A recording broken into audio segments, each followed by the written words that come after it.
Welcome to the Thought Boss Podcast. This is your host, Nicole. I'm here to show you that all the help you need is already inside of you and that you're far more powerful than you give yourself credit for. I'm glad you're here. Now let's turn you into a thought boss.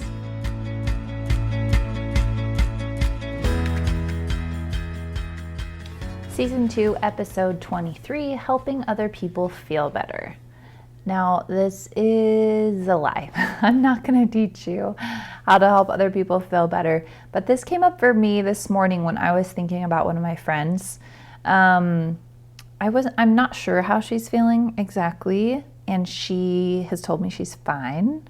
But there's part of me that is worried about how she's feeling, and mostly my brain is worried about myself because I don't want her to be upset with me. I don't want her to be mad at me. And that's really what my brain is worried about. So I thought I would do this podcast today because of what I noticed going on in my mind when I was thinking about how to change the way that she's feeling. Now, the only reason we ever want to change how somebody is feeling is because we're uncomfortable with how they're feeling.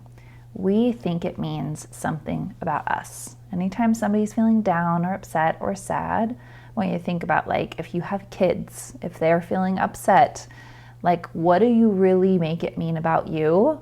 That you're not doing a good job at being a mom, or that there's something wrong with you, or there's something wrong with them.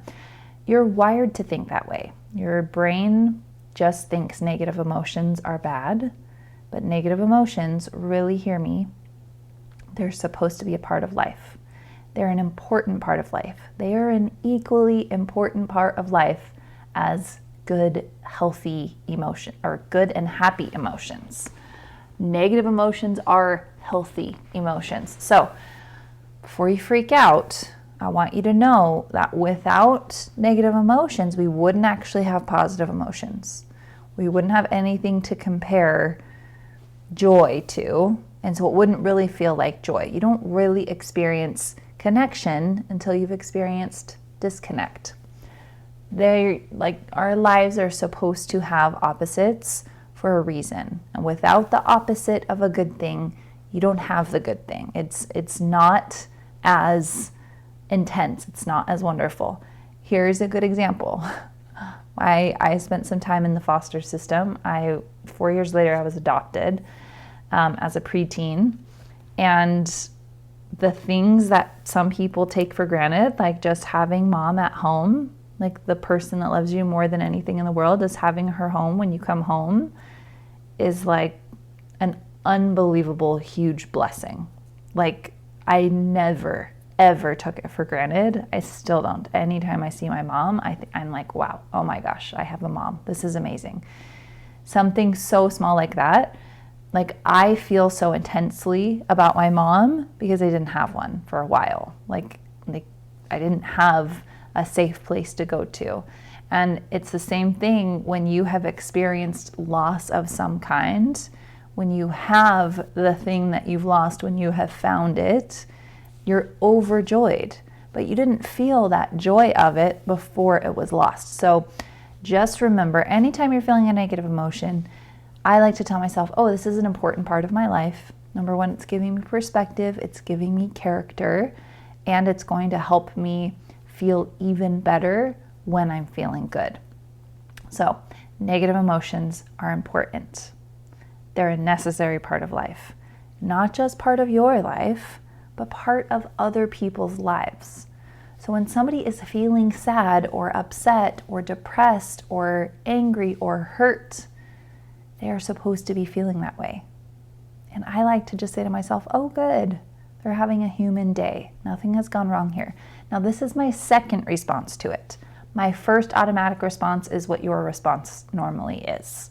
It's, uh-oh, what can I do to help them feel better? They're not supposed to be feeling this way. I love them so much, so I want them to feel better. Now, that's where we get tripped up, is we think we're doing it out of love. You can love somebody, though, and let them experience a negative emotion.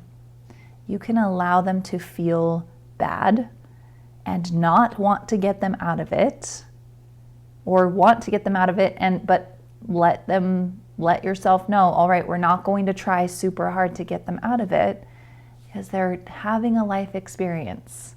And it's okay for me to wish that they didn't feel that way. I only wish that because I love them so much. But also, like, it's okay that they're feeling this way. This isn't a problem. Nothing is going wrong here. As much as my brain wants to tell me, alert, alert, something is going wrong here, it's genuinely not. So your job is not to help people feel better. And I want you to think about who you're thinking about right now. Maybe there's a problem that you just keep mulling over in your mind, like, all right, I said this, and then she said this, and it seemed like she didn't like this. Like, what did I do wrong? What did I say wrong? How do I need to fix this? And I want you to ask yourself, why do I want to fix this? I am probably trying to change the way I feel, not the way they feel. Like, it's uncomfortable for me to think that anybody's upset with me, or that they're hurt by me, or that they're frustrated with me, or that I did anything to cause them to be upset. It feels very uncomfortable because then it means something about me. It means I'm being a bad daughter. I'm being a bad friend. I'm being a bad lover, mother, anything. And that feels really uncomfortable. I don't like to think that. And so I have to go and fix that situation so I don't believe that about myself anymore. But here's the crazy part. You can believe that you're a good mother or daughter or friend or sister or husband or anything. You're allowed to believe that and know that at the same time you're a human and you're allowed to make mistakes. You can always decide to believe, of course I'm a good friend. Of course I'm a good daughter. Of course I'm a good neighbor. And I'm not going to do it perfectly, and I give myself permission to be imperfect. It lifts up your load so much that you actually have a better capacity to be the good kind of human that you already are. When we're sitting in our own world of like stress and shame and fear over what somebody else is thinking about us and us not being good enough, we are not out there serving and loving and being kind to people. We're just in our heads. We are wasting a lot of time thinking about problems that we do not need to solve and cannot solve. You cannot solve for being a human. You're always going to be a human until you die. And then maybe you'll be an angel, and that will be awesome. But for right now, you're a human. You can't change that. You don't want to change that right now. You're supposed to be making mistakes. You're supposed to be doing it imperfectly. That's the way that we learn. That's the way that we grow. And we're not trying to learn how to manage everybody else's emotions. What we're trying to learn is how to be okay with other people being humans too. So the next time that somebody's upset, I want you to notice your mind going, alert, alert, uh-oh, something has gone wrong. And then you'll notice your first instinct is to be like, I need to go get them some food. They need a treat. They need a snack. Think about what we do with kids who are crying. We give them suckers, right? They go to the doctor, they get a shot, they start crying. Doctor gives them a sucker. It's uncomfortable for other people to cry. What if we were just like, oh, they're crying, and that's okay? Your kid comes home and they're upset because their best friend said something to them that hurt their feelings. Here, have a cookie. You feel better, right? That's what we're always trying to do with people's negative emotions and with our negative emotions, because they're so uncomfortable for us to feel that we just want to cover them up. We don't even like to feel our own positive emotions. We cover those up with cake and ice cream and wine and celebration dinners. We don't know what to do with the energy that's in our body when we're feeling an emotion. That's all an emotion ever is just an energy that's happening in our body. It's moving in there. We don't know how to do anything. We've been taught to shove it down, to not have big outbursts of emotion, but big outbursts of emotion, that's how we feel things. Oh my gosh, I have to pause this podcast real quick because I have to make a reel about this real quick. So I'll be right back. All right, done. I did it. That was a good reel. And my mind is blown right now as I realize our society is very uncomfortable with emotions. And I think we're starting to like get kind of a little more comfortable with it. But maybe to an extreme where we're kind of like, well, anything goes, like any kind of behavior is fine because anybody's feelings are fine.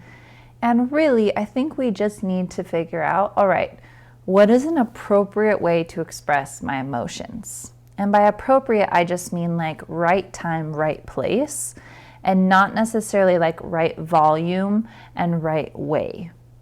So I think emotions remain a little bit of a mystery because the way that they make, like the things that they make us feel like doing, like jumping up and shouting or giving somebody a hug or yelling or screaming on the floor, those tend to be too loud for like most settings.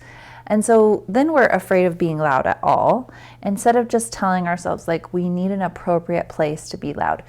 You guys, my mind is like breaking right now. I have 4 children.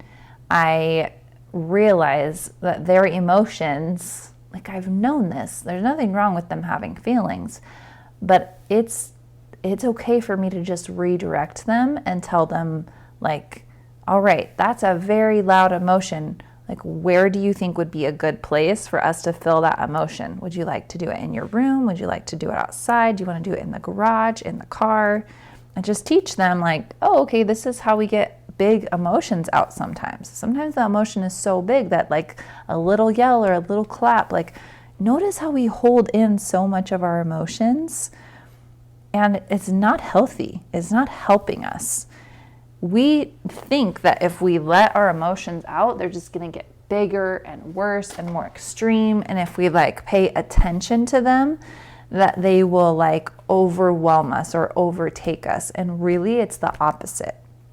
If we allow our emotions to be present and show up however they're going to show up, and we give them an appropriate place to like come out, then they actually go away. Then we're like, we move on, we're on to the next thing. And maybe that emotion is going to show up again another time, but like you're not holding on to it that whole time. It's an actual energy. It's kind of like every time that you have an emotion, which by the way, they come from thoughts, but you're like putting it in a bottle, and or a balloon. Let's go with a balloon. And we're just blowing it up. And it's getting to be like so much pressure that eventually it's just going to pop. Eventually it's going to come out at a time when you did not tell it to come out. And so if we could fill up the balloon, and then like as soon as there's emotion in there, oh, I can let it out. Like I'm going to go do some exercise. I'm going to go yell in my garage. I'm going to like jump up and down and get really excited about this. Anytime we're feeling an emotion, if we let it be expressed in a place and a time that works for us and other people, then we don't have all these like bottled up or like really tight pressure emotions. Okay, rant over. It wasn't a rant. That was just like my mind is being blown as I'm like thinking of the application of this and the reason that we hold in our emotions. So it's okay that you think that negative emotions are bad. That's just what we're taught. But it's time for you to change the next generation and turn it around by allowing emotions to be a part of your life. They can be a part of your life and your friends' lives and your neighbor's life and your whole entire family's lives. What if you just said right now, I commit to allowing all emotions to be a part of my life. I commit to not judging my emotions or anybody else's emotions around me. I commit to seeing them as a wonderful, amazing, and whole human, no matter what emotions they're experiencing, and know that nothing has gone wrong here. So the second part of this is the things that you're feeling because somebody else is feeling something.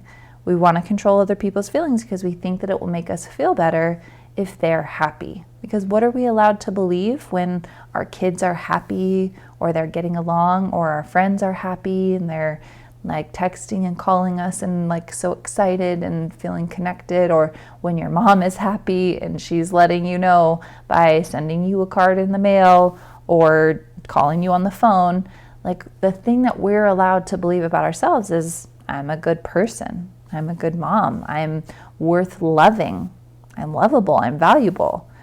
But we do that based on how other people are feeling. We do that based on their behavior and their actions. We make it mean something about us. In fact, we don't think we're allowed to think anything about ourselves until somebody else either says it to us or does something that like gives us undeniable proof that they think this about us. And that's a problem. Because then what we think about ourselves is in the hands of everybody else's emotions. Think of all the people that are in your life that you see on a regular basis. Maybe it's just your little family. Maybe it's your family and a lot of friends. Maybe it's your extended family. Maybe it's your neighbor or your teachers or your kids' friends. Think about all the emotions that are present in all of those people. Like, it's a lot just to think about the emotions that are just in one person. But if you think about the emotions in everybody else that you feel like you have to manage, that's a lot of feelings to manage, which means it's a lot of people that have to feel good in order for you to feel good, which means you're probably never going to feel good. If you feeling good is based on how everybody else feels, you will never feel good. You have to base how you're feeling about yourself, what you think about yourself, what your opinions are of yourself, on you and only you. You just get, and it's not really based on like real proof. We're not like going through your life and trying to decide if you're a good person or a bad person. It's not helpful because your brain is trained to look for all the things that are going wrong. And so of course it's going to pull up all the evidence that you're a terrible person and you're doing a bad job. But there's also tons of evidence that we could find, tons of proof. If we like pulled up a movie of your life, we could see how you're an amazing person too. So you just get to decide who you are. And if I were you, I would not change my mind on this. I would just decide right now, I'm an amazing person. Like, amazing people make mistakes. Amazing people do not have it all together. Amazing people can like do wrong things. Amazing people can be oblivious to like something that's going on. Amazing people could be ignorant. Amazing people could not have it all together. Amazing people could forget somebody's birthday. Like, I'm just always an amazing person. I'm never going to bring that into question because of course I'm an amazing person. I'm doing a great job at being a human. I'm not supposed to be perfect. I'm just supposed to be learning here. When you believe you're an amazing person, you forgive yourself quicker and you move on quicker. And then guess what? You go out and you be an amazing person. So, no matter how somebody else is feeling right now, you can care about them and you can love them, but it is not your job to change how they're feeling. It's not your job to manage their emotions as much as you want to. I know you want to. And I know you think, if I could just go over there and like bring them a cookie and like tell them I love them so much, or send them a text that's like, you're the best thing that ever happened to me, they would feel better. And I know that you have learned that because you've tried that. You've spent a lot of your life manipulating other people's emotions. And by manipulating, I don't mean you're a bad person. I just mean like you have learned how to please other people. That's the key here. This is where people pleasing is born. We're afraid of other people's emotions, and we're told even, it's my job to make sure everybody feels okay. This is so important. Think about this. Think about if you were ever told, oh, mom's unhappy because of what you did. I'm very disappointed in you. I'm just having a bad day because I'm thinking about what you did. Can't believe you're this kind of person. And you feel awful. You think, I have to do something different so my mom can feel better. It's my job. So my brother can feel better. So my best friend can feel better. We are just taught that. It is not your job, though. Your job is to be you and control your own emotions. This is not a selfish thing. This is not like, oh, I guess get to forget about how everybody else is feeling and I don't care anymore. No, it's not that at all. It's I'm going to stop being obsessed with trying to make people happy so that I can feel good about myself. I'm going to serve and love people from a place of this is just who I am and not like I need this person to approve of me so I can feel good. It's a very difficult thing. And here's where you start. You start by approving of yourself. You start by feeling good on your own. And then you just decide the kind of person that I am is a person who loves people. And however that shows up for me in my life is like the most natural way that it shows up, the way that like love comes out in my personality, that's what I'm going to allow to come out. I'm not going to do it the way other people told me to do it. This might take some unlearning here. I'm not going to do it the way that I read about in a magazine. Oh, that's such a good idea. I should make neighbor gifts for everyone this year, even though I've never made a neighbor gift in my whole entire life. I want my neighbors to love and approve of me, and they would think I'm such a great person, and they would just like think I'm so awesome if I made neighbor gifts. If that's just not who you are, stop. I want you to ask yourself the question, if I was okay with who I am, if I was like, you know what, I'm just going to accept myself right now, not try to change myself. I'm going to assume that I'm already a good person, like a really good person. What would it feel natural for me to do for this person? And I know that your mind will come up with something that feels like it lights you up. Don't do neighbor gifts because everybody else is doing neighbor gifts. Do neighbor gifts if you get genuinely excited and you've been thinking about it since July. Oh my gosh, I'm so excited. I have a Cricut. I love to like make things for other people. It's not going to stress me out at all. It just makes me so happy. Do it if that's you. If it's not, do something else and just assume that the way that you show up is the way you should be showing up. Your love, the way that you express your love is enough. It doesn't have to look like the way somebody else expresses love. That's when the lines get blurred between obligation and love. Have you ever received a gift from somebody or a card from somebody and you're like, they just sent this because they feel like they have to? Yeah, people know. They know how you're feeling, so you can't fake it. I know you want to fake it. I know you want to take the easy way out, but who you are is enough. And when you tell yourself that, that's when your best ideas come up. Your best ideas for serving and loving other people. It doesn't mean you don't take love languages into account. It doesn't mean you don't think about what would like really light somebody up and sometimes like sacrifice like in order to give somebody something that they really love. Like marriage is a really good example of this. Like if it doesn't naturally come to my husband that like he should be doing the dishes because my love language is service, and I would feel so loved by that. Number one, it's my job to feel loved, right? But number two, he could be, like, it would be okay if he decided that he wanted to, like, do something that doesn't feel supernatural for him, if he has the capacity. If he's like, this is not something that comes naturally to me, but, like, I would love to serve her, or I would love to love her, and I know that she feels love in this way, and so I'm going to go do this. But mix it in with like mostly who you are and the way that you love other people. Because listen, again, if you're going around trying to figure out, all right, I've got to know everybody's love language so I can make sure I love them in the exact way that they always want to be loved and never in a way that's not going to feel the most loving to them, guess where you've gotten again? You've gotten back to managing everybody else's emotions. Think about how you feel when you're thinking, I've got to find out everybody's love language. I've got to figure out how everybody feels loved. I've got to make sure that they always have this one thing. You're back to managing emotions and you're feeling stressed. And feeling stress is not feeling love. I want you to feel love for a person before you try to express love to them.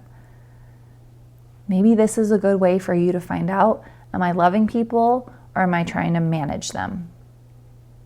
Am I trying to change how they feel? Is the way that you find that out is you ask yourself, how am I feeling right now? Am I feeling loved or am I feeling stressed? Am I sending this text because I love this person or because I'm worried about what they might be thinking and feeling? It's different.